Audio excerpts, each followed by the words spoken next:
তৃণমূল সাংসদ তথা কৃষ্ণনগর সাংগঠনিক তৃণমূল জেলা সভাপতি মহুয়া মৈত্রের উদ্যোগে আজ প্রয়াত তৃণমূল বিধায়ক তাপস সাহার স্মরণ সভা অনুষ্ঠিত হল। তেহট্ট স্কুল সংলগ্ন মাঠে এই স্মরণ সভা অনুষ্ঠিত হয়। আজ প্রয়াত তৃণমূল বিধায়কের প্রতিকৃতিতে শ্রদ্ধার্ঘ্য নিবেদন করেন স্মরণ সভায় উপস্থিত সকলে।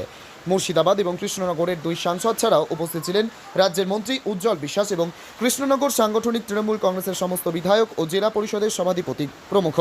প্রয়াত তাপস সাহার স্মরণ সভায় উপস্থিত ছিলেন তার সুযোগ্য পুত্র নিজে। আগামী বিধানসভা নির্বাচনের আগে প্রয়াত বিধায়কের মৃত্যুতে তেহট্ট এলাকা জুড়ে এক শূন্যতা সৃষ্টি হয়েছে।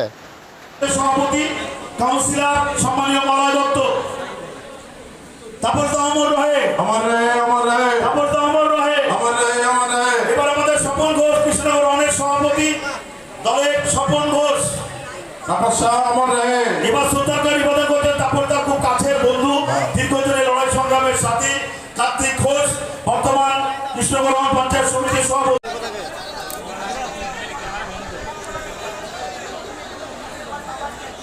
আচ্ছা, এছাড়া যারা আপনারা এসে তাপদার সমন্বয় দেয় কর্মীগণ, পেছনে দুটো আমাদের প্রতিকৃতি আছে, সেখানে আপনারা ফুল দিয়ে আপনারা সম্মান জানাতে পারেন।